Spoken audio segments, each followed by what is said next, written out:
What's on?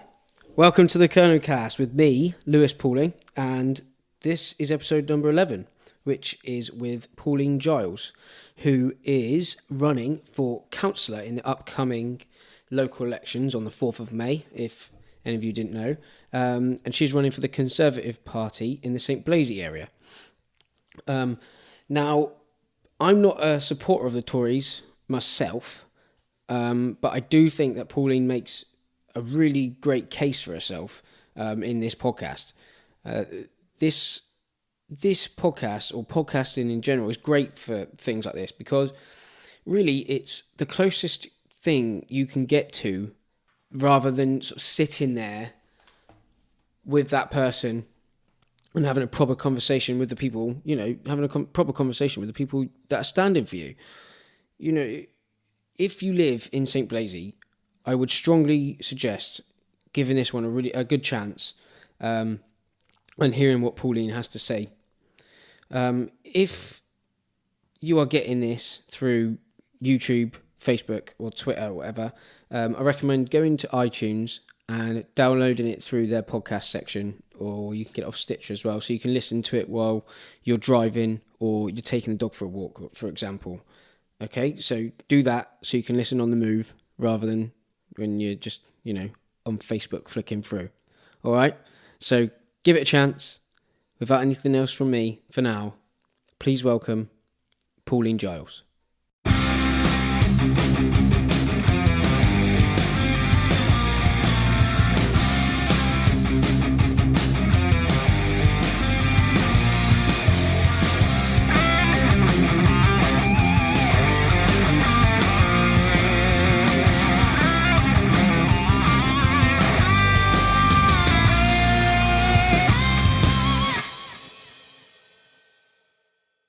This is the Colonel Cast with me, Pauline, and today with me I have Pauline Giles. Hello. Good morning. All right. Yes, thank you. Good. Who you are running as a Conservative candidate for the St. Blazey area. I am, yes. For County Council, which we will get into shortly. First of all, though, you also run a breast cancer charity, don't you, called Bosom Buddies UK. That's right. I've been doing that for a while now. A lot of people will, I will say, know me as the ex-landlady of the Ship Inn at Par. Yeah. I was there for quite a few years. And then I had breast cancer in 2010, and it gave me an opportunity to step back and see exactly what was happening with the disease. Yeah. And I was quite shocked to find that a lot of younger girls are getting the disease now. Yes. And it's all to do with lifestyle, and I don't think that they're able to look after themselves in a proper manner if they don't know how to look after themselves. Yeah, of course. So I go into schools and teach the 16-year-old girls before they leave school how to check themselves and give them literature to take away to keep in their knicker drawer. Yeah. So that if ever they do feel there's something wrong, they've got something to turn to and someone to turn to. Yeah, well, that's brilliant. That's great. Yeah, excellent. So you've been doing that for a little while now then? Yeah, just over 5 years. Yeah, wow. Yeah, I've seen 27,000 girls. Yeah, and you mentioned before we was recording that you had it yourself and you lost it. You had to have breast reconstruction. My breast was removed, and they used my back muscle. Yeah. They detached it from my back and pulled it underneath my armpit and stitched it into the blood vessels in my chest. And then covered it over with the skin. And they did an absolutely amazing job. They did. There's a little bit of a story in it. The fact that when my surgeon told me I had breast cancer.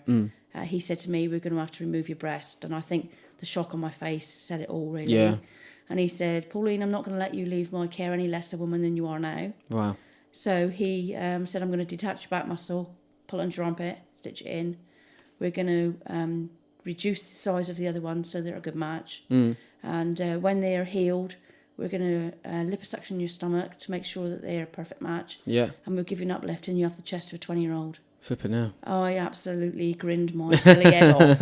And he said, Pauline, I've just told you got breast cancer. I said, you've told me I'm going to have a chest of a 20-year-old. I think that's a bit of a win-win. Yeah, right. And we've been friends ever since. Oh, excellent. Yeah. Oh, that's great. And you say that you go into schools and, you've comprehensive schools, passed me a leaflet here where you had body paint with the picture that I see here. It took 7 hours to body paint me naked. Wow. So it's basque and suspenders and stockings, everything is painted. I did have drawers on, I have to say. And that's a Cornish word for pants. Yes. So, that's the only item of clothes I had on. But I wanted to do it because I really think that people, that when they hear the word breast cancer, they still think that the stigma of the fact that, you know, if you have your breast removed, you get a beanbag put down your front. But it's not like that at all. No. It's really, really well done now. And I wanted the girls in schools to be empowered to see no fear in this disease, because that's the most important part of it. Yeah, I think you're, by the sounds of it, you're a great example of it, and I commend you a lot for what you've done with that. Thank you. You also quickly mentioned that you on a bit of a trying to aim at men for the same sort of thing. You said 350 men die, are diagnosed every year, I should say. But a lot of them do die because that little lump underneath their arm or the swelling around their nipple, they think is just nothing to worry about and it'll go away. Yeah. If they don't know that they are susceptible to getting breast cancer, then they won't react either. So at the moment, I'm trying to fund a animation that I'll use in schools for the boys. Okay, brilliant. So knowledge is power, and if we can get to the kids at that age, just think about it. I can get to in excess of 90% of the population year on year. Yeah. You know, and empower them to know what they're doing. Yeah. You know, it's going to save lives, and it's going to save them having massive surgery. Yes, definitely. Oh, wow. So that's a great start. I'm very impressed with that. And I think what we'll do is we'll do another podcast another day to talk about it in more detail. I think it would be very helpful. Yeah, very helpful to a lot of people. Yeah. But today, as it's nearly election day, only, was it May the 4th it will be, so it's only not long now, a couple of weeks. Like I said, you're running for the Conservative Party, but you mentioned when we were talking before that sort of party politics doesn't play a lot in local elections, and we would just like to clarify that you are running the difference between sort of town council, county council, and as a member of parliament, because that's also around the corner now. Absolutely, and I think that's what's confusing a lot of people. And some people have said, I don't know if I'll bother to vote on the local ones, because it's all the same, isn't it? Yeah. It's not the same. I would say that the county council ones are really important, because it's those people that you elect who decide how your 1.2 billion per year is spent in the county. Yeah. So if you're not happy with the fact that things are closing, or that we've put in for the European City of Culture bid when we can't keep services that we require open, then I would say that this is really important for you to vote, because this is your chance to have somebody in there that's going to fight your corner. Yeah, definitely. I think, like you said, a lot of people don't realise that sort of because there's two sides to the county council. There's the people that are employed by the county council, and then there's the people that are elected to stand and fight for the public, to push things that they need to have done, or to fight back from things that the council also want to do. If I can just put it in layman's terms, it's like, you know, there may be a dozen cups on the table, and here's the 1.2 million, and they drop in how much they think needs to be spent on each one. Yeah. And very often, once it's dropped in the pot, they say they can't use it for anything else. Yeah, that's right. Yeah, which is, well, we'll talk about it in a little while, but that's kind of what's been discussed about around the European City of Culture. But we'll touch on that in a little while, because first of all, we should really mention about sort of the people that will be voting for you, and so that's the people in the St. Blazey area. Yeah. So so let's talk about first where sort of the constituency lies. So sort of what the sort of boundaries are of that. So it's from the top of Pemberley, right down to Tower Drive Byway, along Station Road, up Middle Way. Yeah. It takes in Landreef, Paul Green, Rose Hill, Penarwyn Woods, and Bob's Road. Right. And a little bit of Bedolva. So it's quite a big and expanded area. Yeah. And there's a lot of voters that we never see. Yeah. And I've been trying to encourage people to vote, because I think after the Brexit issue, when people said, if people had voted that didn't vote, the issues might have been different. Yeah. I think that a lot of people now have registered to vote that didn't, and they still need to exercise their right to vote. Yeah. This is still really important. I want to know that this 1.2 billion is going to empower my people in St Blazey to have good facilities and to expect good facilities. Yeah. That money's in the pot. I want some of it. Yeah. Great words. I like that. Yeah, I think you're right. There's a lot of people that don't always turn out for local elections. I don't know if I've actually ever voted in a local election myself. The thing is, if you're not educated to understand, why would you? Yeah. This is the thing. I think the whole politics thing is a bit sort of like in the air. I think, I'm going back to Brexit again, that was the eye-opener for a lot of people for the reasoning why you should vote. And I think that we should be teaching a little bit of politics in school when they're in their year 10 and 11. Yeah. Before they leave school, because I was a polling clerk before. Right. Yeah. And we had lots of youngsters who would come in who wanted to vote, but didn't know how to. Yeah. Yeah. It's only putting a cross in a box, but you could see the tension that they had because they were afraid they were going to mess it up. Yeah. Now, it would only take an hour in citizenship or something like that to understand why they should vote, how they should vote, and what to do when they voted, how to put it in the ballot box. Yeah, yeah. And the repercussions afterwards. Yeah. That's all it would take. I think a lot of it is quite overwhelming, isn't it? Especially for younger people. They're like, well, if I vote for this, it's going to make a huge difference. At the end of the day, your little vote probably doesn't actually make a huge difference on the national level necessarily, but I think on a local side every of things, vote counts. Well, it does. Every yes. vote. But I think, I don't know. That's my little thing. I know that the Conservative guy in Mabe down west, he won on one vote. Did he? That's the important of that. Right. That one person that you need to speak to. Yeah. That makes all the difference. It does. And he's done a great job for those people down there. Yeah. So that one person that went out and voted, they've made a difference for their community. Yeah, true. Yeah, all right, fair point. I like that. So, what do you wish to bring to the people of St Blazey then?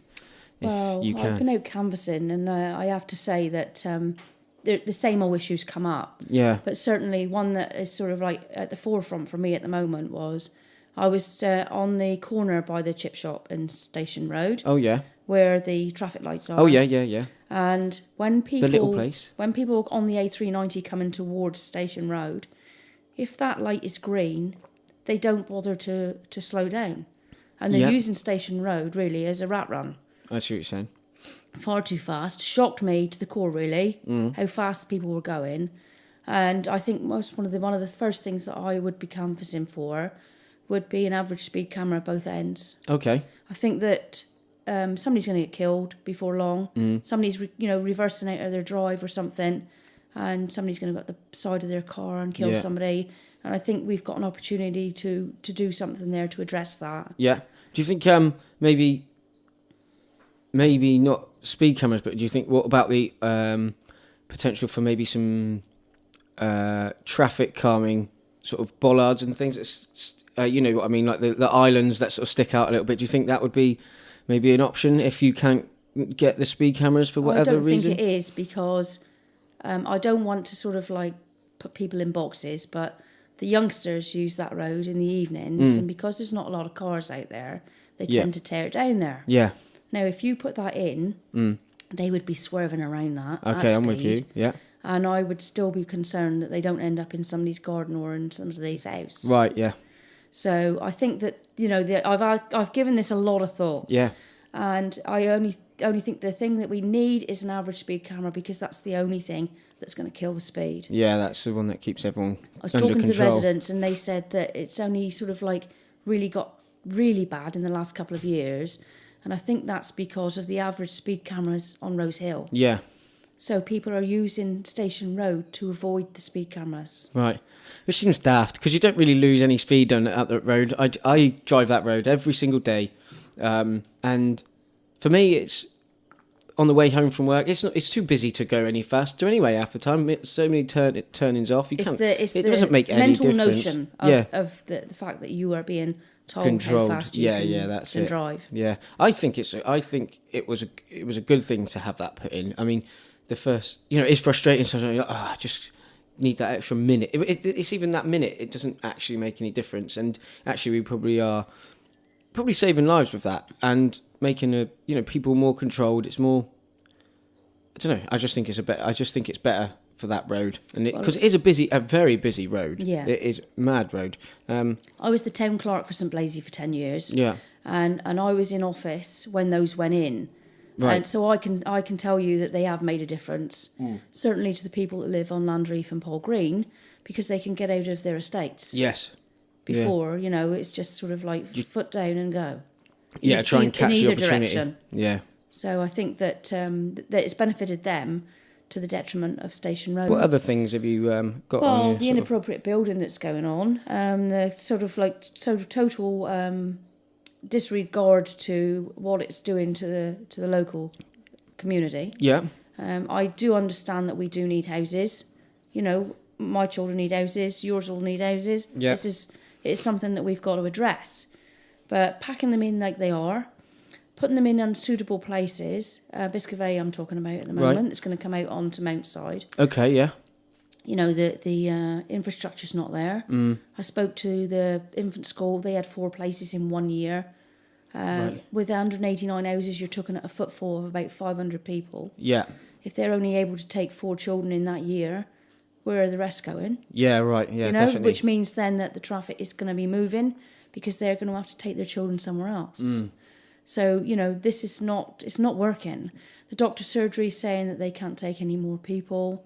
There is just not enough thought about the infrastructure. Yeah, the focus is on houses, isn't it? On a national level. The focus is on profit. Yeah, I'm not going to mention the company's name, but they're thinking about themselves, not what it's going to do to the community. Yeah. And the ones up at Biscovay are going to cause mayhem in Pauline, at the junction of Pauline, up at Trenevisic, because these cars, there's going to be lots and lots of cars moving at 8 and 9 o'clock in the morning. Yeah. And it's congested there anyway.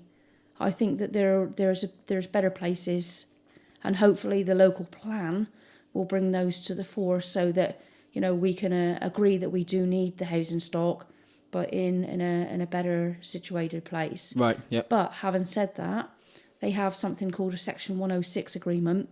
Oh yeah. Which puts money in a pot to make improvements. Now, I think personally that money should be being put into extending the doctor's surgery. Yeah. Things like that, instead of spending it out near Parmore. Because I don't know how that is going to help the people of Biscovay. Right. What's the idea of... Where's the money going towards Parmore then? The expansion out there, so that the traffic will move a lot quicker. Right. So they still need to discuss how it's going to work in Pauline, because you can't put an extra lane in Pauline. No. Yeah, okay. There's traffic calming there as well, as we know. Mm-hmm. That slows traffic up anyway, which is a good thing. Yeah. But when you're trying to get out and get to work or get your kids to school, I can see a bottleneck here and there. Okay. Harbour Road, all those places, they just can't take another. If there's 500 people, maybe another 200 cars. Oh yeah. Can definitely. you imagine what that's going to be like? Well. Yeah, well, I suppose I think it's a growing concern for sort of lots of towns around the county. It's definitely, like you said, there's lots of houses being built, but the infrastructure money isn't there. They're cutting back on. Well, I mean, what did we have? £200 million cut back or something from the council, and it's. You just don't see where the money's sort of necessarily being spent or wisely spent necessarily. Well, my question is, where is all the council tax going? Well, yeah. Because they're building all these houses. I mean, I was up at Old Rose Lion yesterday, looking across, and the roofs, I was born in Pauline. Right. So Old Rose Lion and the fields opposite were my playground. Okay, yeah. That's where I grew up. Yeah. I used to watch my mum picking potatoes in the back field, you know. There's roofs everywhere. They're all paying council tax. Where on earth is that council tax going? Yeah. I don't see anything happening that's benefiting the people of St Blazey. No. So where is it being spent? Yeah. Yeah, I mean, like you said, like schools don't seem to really be getting the investment, and doctor surgeries, well, we all know about NHS problems and things. There's just not enough beds, not enough people, not enough doctors to see patients. You've got to ring up the day and hope that you've rang after 8:30 to get an appointment. A lot of places, it's how can the council or like the county councillors push and help, or yourself even if you get voted in, how can you sort of help push that agenda and try and build the infrastructure, and sort of which places would be your sort of like real focus? Well, I'm really, really keen if I get elected to get on the Health and Wellbeing Committee. Oh yeah. I feel like because I'm actually in schools, I speak a lot to the teachers and the head teachers. Yeah. All over Cornwall. Mm-hmm. And because I go down to the hospital quite a lot, that I've got a good knowledge of what's going on in both areas. Yeah. I'm not saying I'm an expert, but maybe I'm a bit more of an expert than somebody just off the street that gets put on that committee. Well, just meeting these people as well, that's half the battle, isn't it? Being able to sort of like being in that go community. in, phone up a school and say, you know, what's your issues? You know, what should we be working towards? I've got that rapport with a lot of the lost schools now, and they respect me and I respect them. Yeah. And I think that would go a long way to helping move things along. So, you know, I speak to a lot of the doctors in Trelisk. I've actually stayed in overnight and seen the total waste that's going on down there. Yeah. Not anything to do with the staff, and I'm talking to the staff. Some of them were quite happy to tell me about the waste. Yeah. But the people above them weren't listening. No, that's it. That's the thing, isn't it? It must be infuriating for them to not be able to give the quality of service they want when they see this waste going on. Oh, of course. I wrote what's it called? On LinkedIn, I wrote a piece. Yeah. And 5,000 people read it and watched what I had to say. Wow. Within 24 hours. And that was really because I stayed in overnight and they told me I could be released in the morning. Now, the girl that takes the food orders said to me, you ain't going nowhere until 2:30. Right. She knew that was going to happen. Yeah. You know, there's 20 wards down there. There was 5 of us waiting to be released. Yeah. We all sat down and ate a 3-course meal that we didn't need if we'd been released before lunchtime. Yeah, so it's a matter of getting doctors in to release the patients at the right time. They're overstretched, they're like running from ward to ward, I expect, trying to get patients out or seeing patients. And throwing scissors away after using them on one patient. Yeah. Oh, yeah, that's, well. You know, I mean, the list goes on. There's lots and lots of things that, you know, we need to just be smart with the spending. You know, I think that we're losing services because we're not. And yes. It's because there's too many departments making too many poor decisions. Yeah. And nobody's going to take ownership for anything that they don't feel is theirs. Because we've got this mentality of everybody feeling that if they come out and they say something, they will be ridiculed for it. Or lose their job potentially, Exactly. especially like the lower down people, and then the people in the middle. The people in the middle, they won't go and speak to no one either because they're like, they're in this sort of area where no one listens. No, they don't know what to do. Listen, when you employ the CEO of Trelisk Hospital and he has no qualifications and he'd fluffed them all up and he still got given the job. Yeah.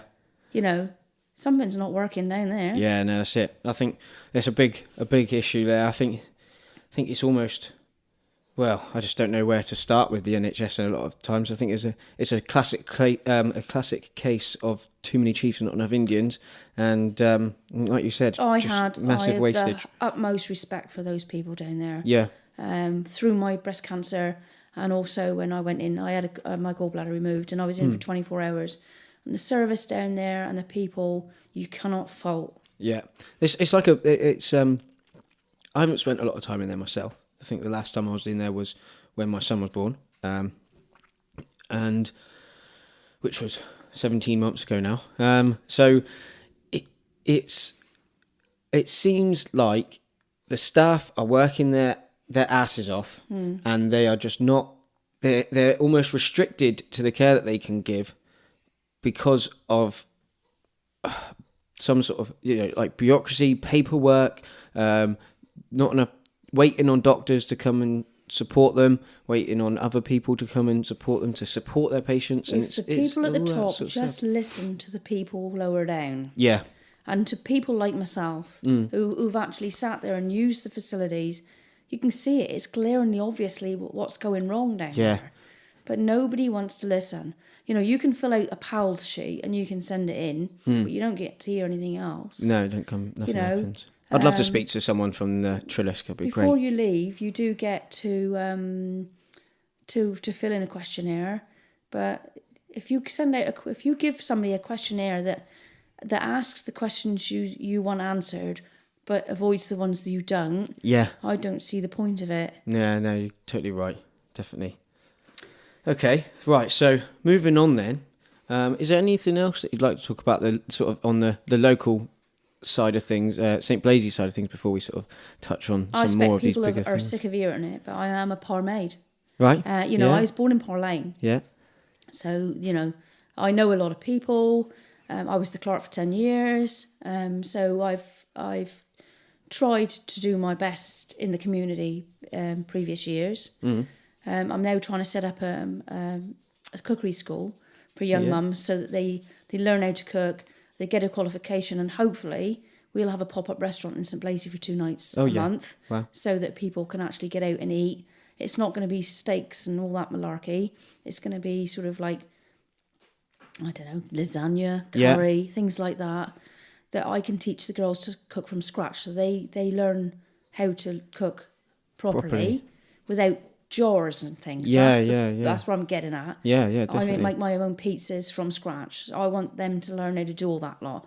Because I think doing things like that, especially when you've got small children making pizzas, going from scratch, having the flour and the dough and, then sort of like rolling it out and filling it, gives the mum a chance, and the dad a chance to sort of like sit around the table with the kids, put on the top of the pizzas what they feel they want to eat. Yeah. I don't know if your child's got to that age yet. Not quite. Well, done a little bit of planting the other day. They love that sort of thing. Yeah, the they interaction. do. They love the fact that they're making something they're going to eat.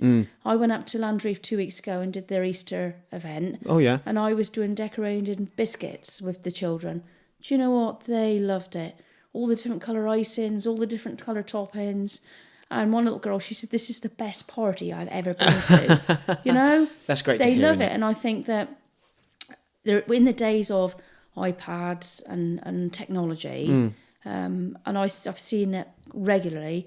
A lot of people are staring at the phone rather than their kids. Yeah.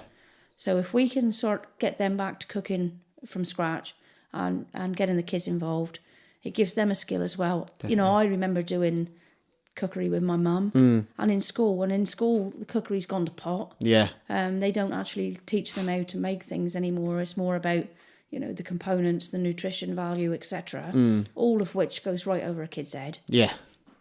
So I see it as a pointless exercise now. So I'm teaming up with AWC in St. Blazey, and we're going to get these girls qualified. That's great. That's and a great little project. Hopefully we're going to get some of them into work. So community is my thing. I'm hoping that if I get in, I get £2,000 to spend within the community. I would like to have a open air film night. Oh yeah. I want to get everybody out from behind their doors. It was stated on the radio the other day that 50% of the UK population know more about a celebrity on Facebook than they do their neighbour. Yeah. And that's really bad. It's quite sad, isn't it? Yeah. There's someone right next door to you and who could be of benefit to you. Yeah. An older person that would love to babysit or maybe sort of like pass their cooking skills on to your wife or whatever. Yeah. They're sitting in there on their own. Loneliness is a big thing for older people, and indeed it would seem younger people now from what we're seeing in the newspapers. And I think that it would be great if we can sort of, marry that up so that that we don't have that disconnect in St Blazey. Yeah, I definitely agree. I think local projects like this, the cookery class that you're talking about, I think there's a lack of those things, or there's so many of those things that are about, but people can't afford to go to every week. No. And there's not enough things that are just being done to help everybody and get people together like that. I think in St Blazey, one thing, I mean, I'm quite a new resident to St Blazey myself. We only moved into here last summer, so we're coming up to sort of 12 months-ish now. But it seems like the football team is probably one thing that does keep people together. But it's still, I mean, I don't know of any other things really myself, but it's across the board. There's not enough going on to get people out of their seats, and everyone's quite comfortable. A lot of people are quite comfortable to sit on their phone and see if they can find out a lot of things like that. And this is part of the reason why I want to do the podcast, because it's talking to people that are doing projects like you're doing, and other, many other things, and hopefully it will strike a chord with one person, and then they can get out and go and do that thing, and it's just slowly building it from there. I think, like you said, we've lost this sense of community, and it needs to be brought back. Do you know what? We got some really clever people in St Blazey.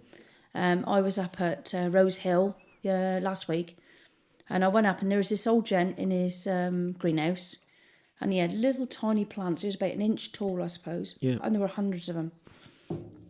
I said, "What are you doing then?" He said, "I show dahlias." Oh, right. I said, "Are you any good then?" He said, "I'm county champion." Get on. No, how don't we know that? Yeah, nobody knows, do they? He said, "See that big patch there covered in tarpaulin?" Yeah, he said, "In the summer, that's going to be a blaze of dahlias." And he said, "And then I go and I pick my best blooms for the shows." Wow. So I said, "Would I be all right to come up and have a look at your dahlias? Because you're not going to pick them all." "Oh, anybody can come up and have a look at them, my handsome." Ah, everybody hell. We should start him. We need to start him a Facebook page. I think we've probably covered St Blazey now. I think. Do you think? I think so. Okay, so going on to the sort of county side of things. First of all, I'd quite like to ask, sort of, why you decided to run for the Conservative Party, and do you think it's going to help? And have you enjoyed being with them? Because is this the first time that you've run for county council? It is. Yeah. And I had no intention of running for county council, I have to say, until this darn European City of Culture bid came up. Right. And then that darn bus lane in Truro that went in for £30,000 and came out for £30,000. Yeah. And then Bert Biscoe says, but it was only 60 grand of the budget. Yeah, only. Yeah, it's like, where could that have been That spent? sent me into sort of like extreme anger. It's funny how like one thing can really rile you up, and then it kicks you on to go and do other things, I think. Well, my partner said to me, "Pauline, if you're going to get yourself wound up about it, why don't you do something about it?" Yeah. I said, "What am I going to do about it?" He said, "Well, stand for county. Yeah. If you were that cross about it, stand for county." Yeah. Because one of the policies that the Conservatives have got is, if we get in, European City of Culture bid is stopped. Oh, right, okay. Fair enough. There's £336,000 sloshing around to put in for the bid. Now, if we were lucky enough to win it, it's going to cost between 5 and 13 million to put this lot on. Yeah. My question is, where's this money coming from? Yeah, right. Yeah, if we made £200 million cuts. If we are having to cut services and things, how can we afford to put that on? And I know that it brings money to the area, but we are living in Cornwall, people. People come here because of its beauty, its seaside, because of Poldark. We don't need to spend all that money to encourage people to come here, because they are already coming here. Yeah. You know, our roads are up neck because they're clogging everything up. So we'd be better off to spend the money on that than drawing more people in here on the roads we got. Yeah, I'm with you. Yeah.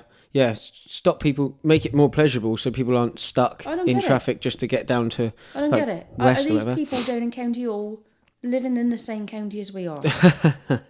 Well, I don't know. But, well, you would wonder that sometimes, don't you? Oh, you do. But, yeah, no, I think the European City of Culture thing is quite an interesting one. I think I understand it from sort of both points. I get like why they want...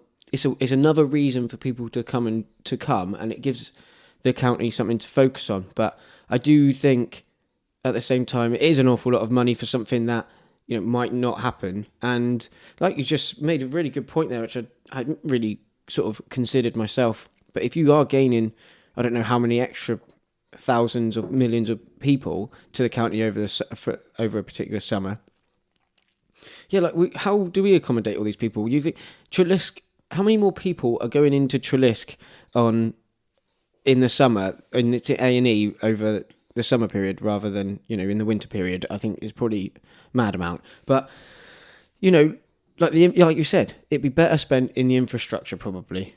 I'm not saying that European city culture is not a good idea. Maybe in 10 years' time, but I think that we've got a lot more important issues. Yeah. To get right, like getting our roads right. Yeah. We've got the dual carriageway coming down now, closer and closer. Yeah. But that's taken for darn ever. Yes. But we need to get all that in place first, because all we're going to do is infuriate people. We're going to draw all these millions of people back down here. They're going to sit in traffic for hours and they're going to think, I'm not going to do that again. No. Yeah. Yeah. There is a way of doing things. There is a structure, and we are not following that structure. We need to get the infrastructure in place and then do it. Yeah. If you was building a business, if you was running a business, a proper business, you would you wouldn't be able to, if you had loads of traffic coming through on your website, for example, and you ain't got the servers to handle it, you're just going to crash your website. It's like you building a 100-bedroom hotel at the end of a little lane. Yeah. You put the road in first, wouldn't you? Yeah, you would. Yeah, exactly. Yeah, we're doing it back to front. It's funny, like we're talking about roads, and these are a couple more points, and Truro as well. Truro's like probably the big topic, really. Truro seems to get a bit of a bad name outside of Truro, but I actually think it's quite good that Truro's getting a lot of investment into it. I mean, they've got things like the sports stadium that is going to be going into there, but like you're saying, infrastructure's not necessarily there, but then they are trying to build more roads and do more stuff, but then Truro always seems like it's just one big road closed place, isn't it? It's like a wasp nest. Yes. Put everything in Truro, why don't you? That's a really clever idea. And then see how many wasps you can get in before it all turns into a mess. Yes. And somebody gets stung. Yeah. We've got loads and loads of land around the Roach area that's right on the main road there, the dual carriageway. Yeah. That would be easy access. Hell, we've got a train station from Par to Roach. If we had to get people across there to watch the rugby. Yeah. That would help us no end. Yeah, I'm sure it would. Of course. But, there are other places bang to in the put middle things. as well, wasn't it? Of the county. It would be just so easy to access rather than going into Truro. I went down there and stood by the gates of where they want to put it in, and did actually do a little video and had a bit of a rant then. Yeah. The issue at the moment is the developer that wanted to put the stadium in and the houses has now said that he's not got the money for the stadium. Yeah. But they still want to build the houses. Oh, funny. My funny. Stance on that one is, if you're not going to do the whole job, then you don't get any of the job. No, that's it. Yeah, we're I back totally agree with that. Let's have the piece that's going to make all the money, and leave the council to sort out the other bit. Yeah.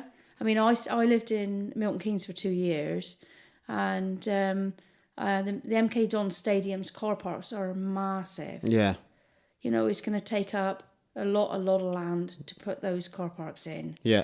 And I think that it needs to be somewhere where there is room for expansion.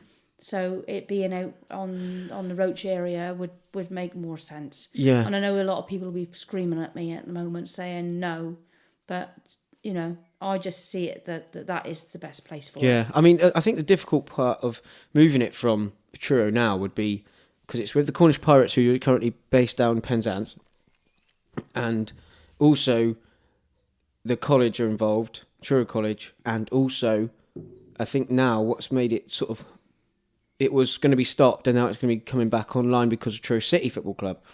And they were talking about building their own stadium as well, which I think would be mad. Just do one and share. I think it's definitely the better idea. Yeah. But I think that's but if probably you're doing what that, keeps it in. You're drawing traffic in all over the weekend. Oh yeah, I think it's just it's definitely right. And okay, do you know? I'm not entirely sure, but it's 3 milestone sort of area, isn't it? That's where they're intending to build it. Do you know if it's the Chiverton Cross side of the park and ride, or is it the? I'm pretty sure it's Chiverton Cross side, isn't it? Like between Chiverton Cross roundabout and the big park and ride they put up there, isn't it? Which seems silly. Before the park and ride, it would be before. Which seems kind of silly, really. Park and ride should have been right up by Chiverton Cross, really. Well, but then we can't move it now. They spend too much money. Yeah, they can't. No, you're right. I'm going to go back to Milton Keynes just briefly because I see how it worked. When they built the stadium, they also made sure that they brought in lots of big shops, big names. Oh yeah. So they've got M&S, H&M, or lots of women's shops, and a massive Primark. Yeah. And they've also got lots and lots of food outlets and a cinema. Yeah. Now, what happens there on a Saturday when it's match day is the family come. Yeah, Not everybody the husband, goes. the family come. Yeah. They park, the women take the kids off and they do it shopping. Yeah. They go and they watch a film and then they all have tea in one of the outlets. Think of the money that brings in if you get that right. Yeah, yeah, yeah. You know, there's no housing estate as such around it because it's a massive thing. The people drive there, but there's families come to everything spend their there. day and spend their money. Everything. You don't want a man to just come and buy a ticket and with his mates and come because all he's going to spend his money on is beer. Yeah. In your area. Yeah. Now, if you can make that something that's going to draw the whole family, yeah, you are going to get the footfall, so people will invest. You know, so I love that idea. You're making money from the retail. You're making money from the food. You're making money from the cinema. And not only that, on the nights that it's not open, the locals get to use it. Yeah, yeah. Great idea. Great opportunity. That's what definitely. we need to be putting lots and lots of thought into this before anything's dug up. Yeah. Oh yeah, I totally agree. So, kind of moving from the sports stadium, the other part of it is the A30 dualling between Carlin Cross and Chiverton Cross. That's on the cards. I think I'm assuming you support that. I support anything that's going to move the traffic. Yeah. I know that there's going to be upheaval for a short term, but not only for people who need to get into Truro to work, but also all these holiday makers that we're attracting down here. You know, a lot of them will use that to get down farther down west. Yeah. And the faster we can move them, the better. Yeah. We do need better infrastructure for the roads. We need to take it as far as we can without ruining, you know, the environment. Yeah. But it's needed. Definitely. No, there's another thing I'm following it myself a little bit, but this idea of a spaceport and space depot. I don't know if you've heard anything about it as such. I've heard a little bit about it. I really haven't got a lot of time to throw into everything. Yeah, of course, I understand. And I think that's something that's a little way down the line. Yeah, definitely. I think it's maybe something good to look at. I just think that we have got bigger issues at the moment. Yeah. And for the council to be putting any money into any project that's not going to give a direct benefit at the moment is maybe not a good idea. We need to right ourselves at the moment. I think that the county council is in a bit of a mess, if I'm honest. Yeah. And I think that we need to sit round a table, and I would love to be one of those people, and decide where we go next. Before we start apportioning money, where do we go next? What is going to benefit the people of Cornwall most? What projects do we need to get involved in that's going to do the best for the people that live here now? Yeah. Then apportion the money, move on, and once we got the infrastructure right, we look at the bigger picture. Yeah, I agree. So I do think that one thing that Cornwall is struggling with is a bit of an identity. We're in a bit of an identity crisis, if you like, because we've got a lot of people a small movement of people that are sort of pushing for this sort of cultural heritage that we have. There's a big food movement. I think a lot of people are interested in the local food and local produce, absolutely. and I think that is something that should be the council and the county itself and the public should grasp hold of and exploit in a way. And I think it is making a good start to be used and benefited for the public. If you could give Cornwall an identity, what would you? I think that we are great at the food. Yeah. We've got great produce. We've got people right on our doorstep. Yeah. James Kitto's meat is to die for. We've got Broaders Cream. Lots of big companies, all the breweries like Sharp and all that. Yeah. We've got the lot really. But I don't think that we are so good at promoting. Yeah. And one thing that I will be getting involved with is to try and get a food show in the hall at Milton Keynes. Okay. Now, because I lived up there for 2 years, I managed to get myself involved a lot in the community up there. I know lots of people that run the hotels. I'm very good friends with both the MPs up there. They have a footfall of like 150,000 over a weekend. Yeah. The hall is there to be used. I think that we need to ship up everything that we're good at. To organise London trains to be doing a cheap sort of like £5 return from London. Yeah. To draw other people up to see what we are good at. Because I think that we need to expand, and why are we not selling our Cornish produce all over? Yeah.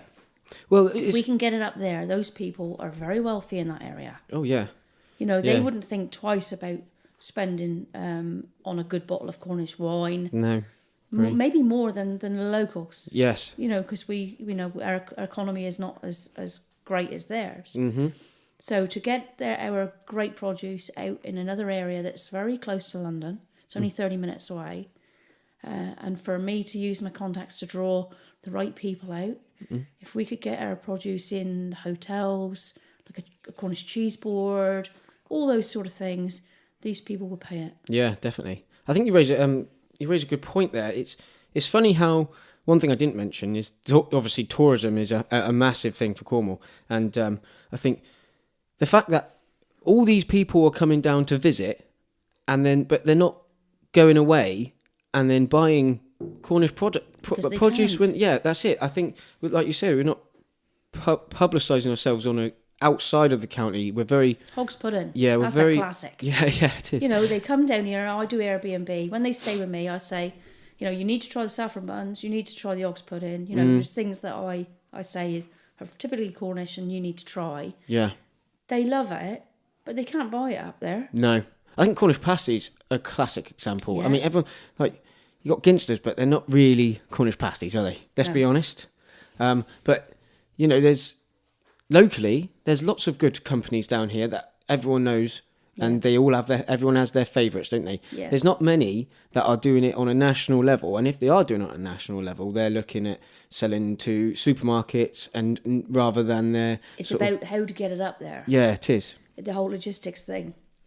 But if we can get enough business up there, if I took all the businesses up there in that hall for the weekend, and we got the likes of the Holiday Inn and everybody else out to see what we've got to offer, there's an opportunity then for us to be sending produce up with lots of different companies. Yeah. So that they share the cost of moving it up there. Yeah. I think that's a brilliant idea. I think a lot of people should jump on board with this. Is like you said, have a food market, which then could grow into a whole Cornish market. Yeah, that's amazing. If you can just hire out the flipping, maybe not quite the NEC in Birmingham, but all these sort of halls dotted around in different areas, and just move Cornwall. When I say bring Cornwall to a city. When I say hall in Milton Keynes, it's massive. Yeah.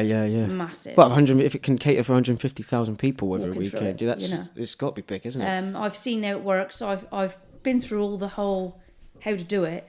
I've spoken to the people that own the hall, so I've got all the details. Yeah. It's something that I will be working forward to do. Yeah. It's just sort of like getting everybody to understand the importance of getting us out. Yes, definitely. I think that's a massive thing. Excuse me.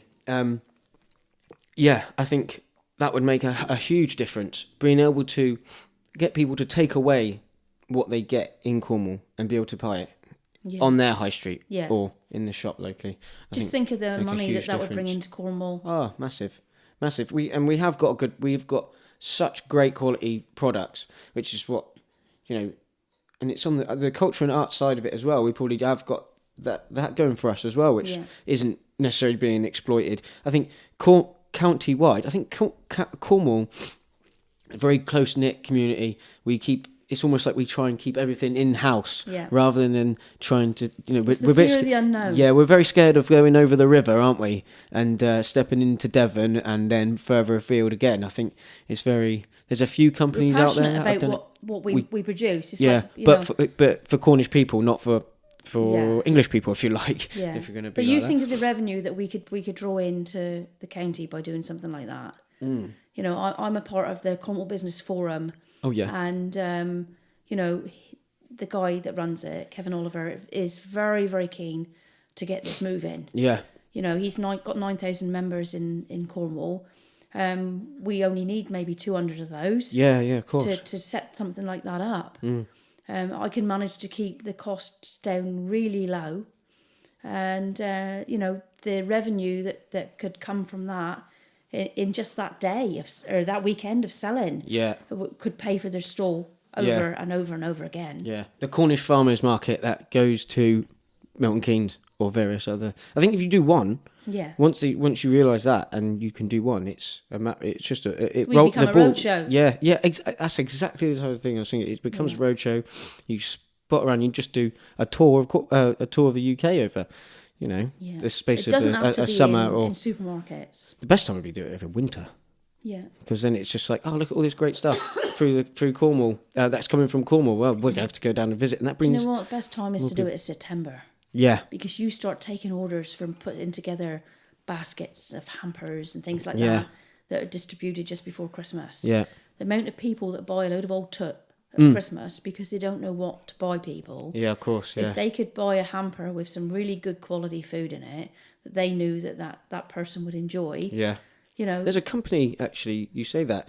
I think there's quite a young company I think it's a couple of youngish girls they've started up a Cornish hamper business and I think it seems to be doing quite well, but that's obviously, I can't remember what they're called.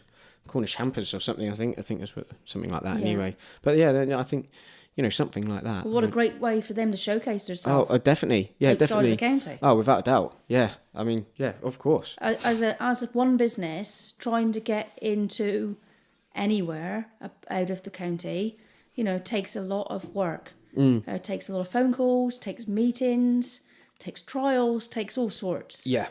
To be able to go up there and set a stall up, and for me to get the right people travelling in front of you, trying your produce over that weekend, you taking orders, cuts all that red tape out. Oh yeah, definitely. You're not actually trying to contact 50 different businesses across different cities, or like one city. That could take you weeks. But like you're just going up there one weekend, bam, see 100,000 people. Yeah. And that one person could be someone from a big bakery that wants to buy your saffron buns, for example. Well, the thing is, a lot of the big companies now are going into fresh vending. Yeah. To feed their staff rather than having a canteen. Yes. Now, if you can imagine that Milton Keynes has got the biggest amount of headquarters for business. Has it really? They've got that's an interesting fact. They've got Amazon. Yeah. Oh gosh, no, I'm gonna have to pull them out, aren't I? You don't have to. There's masses and masses of building people up there. Red Bull. Oh yeah, They have got lots of money, and they've got massive buildings. John Lewis is huge in Milton Keynes. Yeah. Now, if you had fresh vending in those shops, or in those places for those to eat, when they're sort of like employing, I don't know, 1,000 people, how many fresh pasties every day can you go through in a day? Yeah, right. Yeah, if you're going to get 2-3% of that few thousand people, that's massive, isn't it? Yeah. Yeah. That's amazing. I think that's a great idea. And I definitely think anybody that is listening now that would be interested to being part of this, definitely to get in contact with you. We'll touch on that, on how to contact you. They can link up with me on LinkedIn. Yeah, Pauline Giles. I'm all for promoting Cornwall. I think that we've got great opportunity. We've got great social media now. We need to get on it, and we need to be all over it. Yeah, definitely. I totally agree. Is there anything else that you think that we haven't touched on yet that you'd like to bring up? No, I think we've done quite well. I think we have done quite well. I think we've covered a lot of issues, and I think we've brought a lot of things to a lot of people's attention. And Yeah. I think actually you've made a very good case for yourself. If Do you know what? honest. I'm passionate. Yeah, it definitely shows. I think your passion just shines through, especially even when nobody can see this, but your face, when you're speaking about it, you're smiling, and particularly when we brought up why you got into running for county council at the start, your face, you kind of lit up in a way, but it's flowing through you. I think what you've done is quite impressive, very impressive, especially with your charity side of things and all these other bits. People who And I know think me you know care. that if I'm going to do something, I'm going to do it properly and not at all. Mm. I did actually get the park for between Landreaf and Ball Green put in. Oh right, yeah. I was the one that applied for the lottery grant to get that put in. Okay, yeah. I was up Luxillian, clambering around the field to pick the big granite stones for Welcome to St Blazey. Oh right. And I was the one that put together the Golden Jubilee Carnival that we had in St Blazey. Oh right, wow. So, when I do something, I do want to see it completed. Yeah. And I think that there is a lot more that I can give yet. Yeah, definitely. I think it seems that I think it's definitely true. I think I can definitely believe that. Yeah, so if anyone wants to contact you about anything that we've discussed, whether it's the county council side of things, breast cancer, maybe this Cornwall Roadshow that you're discussing about, anything like that, where's the best place to sort of contact you? Well, you can start with Facebook because I've got Pauline Giles for councillor on there. Yeah. So anybody that wants to know what I'm having a rant about locally, it will be there. Yep. And I'm just going to give you my home number. I prefer not to give out my mobile phone number because I would never get off the phone. At least if they leave a message, I've got a fighting chance of listening into it and making a judgment before. Yeah. And that one's 01726 825 296. So it's 01726 825 296. Now, I've made it my mission to try and get to everybody in St Blazey before the election. Okay, yeah. How are you getting on with that? I've been doing about 5 miles a day. Have you? Hence the hacking cough and the sore throat that most really people are picking up today. But, I apologise to anybody that I've not got to yet. We've still got 11 days. Yeah. I will apologise to anybody that I don't get to. It's not because I don't want to. I've been really poorly over the weekend and done nothing. Yeah. But if there's any issues that they want to bring up with me, they can give me a ring. And if they want me to come around, then I'm quite happy to do that. Yeah. If I become councillor, I will be everywhere. Mm.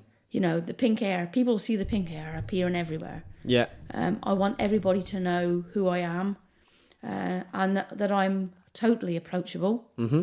And that if they've got an issue, then you can guarantee that if I think that it is an issue, I'm going to be jumping up and down to get it sorted. Great words, and then I think sort of the perfect way to end. I wish you all the best of luck in the coming election, and Okay. 4th of May. 4th of May, maybe. It's important you people get out because the only way that you're going to get change is to be the change. And I think that it is time for change. I agree. Brilliant. Thank you very much, Pauline. Very welcome. And all the best, and I'll see you again. Thank you. As to the listeners, thank you very much for listening. And get out there, vote, and make a difference. If you've got anything to say, actually, you can always leave something in the comments below. And we'll leave it as that. Cheers, my dears. Bye.